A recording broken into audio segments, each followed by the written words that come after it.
All right, so I am here. I'm excited to be here with Joe Langdon. He is the author of From the Sandbox to the Cell Block. He is also running his own publishing company, Joseph Langdon Enterprises, right? Yes, sir. And what else would you like to tell people about yourself at the moment, Joe? Well, my name is Joseph P. Langdon. A lot of people know me from actually talking about my incarceration, my time in prison, whereas I did 22 years in there from the age of 19 all the way up to the age of 41, and I was released 8 months ago. Okay. And in the process of that, I wrote my book. Awesome. So from the sandbox to the cell block kind of chronicles your journey. If you wouldn't mind summarizing, what was your journey from the sandbox to the cell block? How did you get from where you were, just kind of being a little kid growing up to ending up on the cell block? Well, I come from a place called Brownsville in Brooklyn, New York. Okay. I can hear it in your voice. Yeah, it's a very poor area.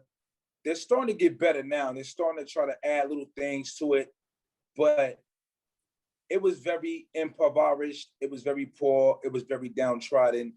And all you can see in that area was drugs, gangs, thugs, things of that nature. And the people who were striving for success, we really didn't see them because we were surrounded by all the thugs. You don't see the people who are actually striving to be great when you're younger. You don't see those things. You're just blinded by your environment. So that's what happened to me from the age of, I'll say 11 to 12 years old. I was selling drugs.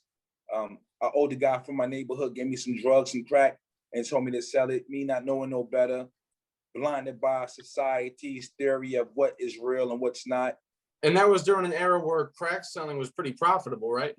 Yes, it was in the 90s. I would say around like 92, 91, 92, something like that. So in the height of the epidemic then? The height of the epidemic, when everybody knew that if you're older, you could go to jail for it, but if you give it to somebody younger, they'll just go to juvenile. So they had the game planned out, was strategic and things of that nature, right? So were you like a runner? Yeah, I was a runner. Yeah, exactly. Okay. Exactly. 11, 12 years old, that's basically what they make you do. Could you describe to people what that is?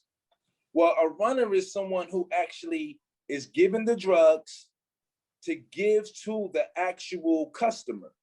I know that might sound crazy when you use the word customer, but in any business, in any theory of business, there are consumers. And that's what they were. So he showed me how to sell it and things like that. So that's where I learned my entrepreneurship. 12, right? You were 11 or 12, right? Yeah, I was 11 to 12 years old. 11 to 12 years old.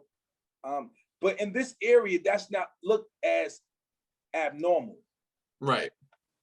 In these environments where I try to express to people that we are born entrepreneurs, right?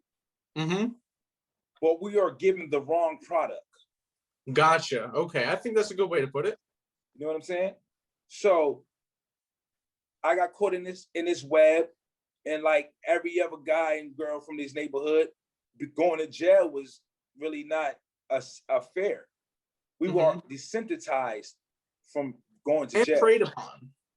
Yes, and preyed upon. By older kids. Of course, of course. They preyed upon you because they knew the system better than we did. We're young, we don't know. We're just up and coming, just trying to prove ourselves and caught up in the egotistical war that goes on every day in America, right? So that's what happened to me. I became a victim of it, but at the same time, I owned it. Right.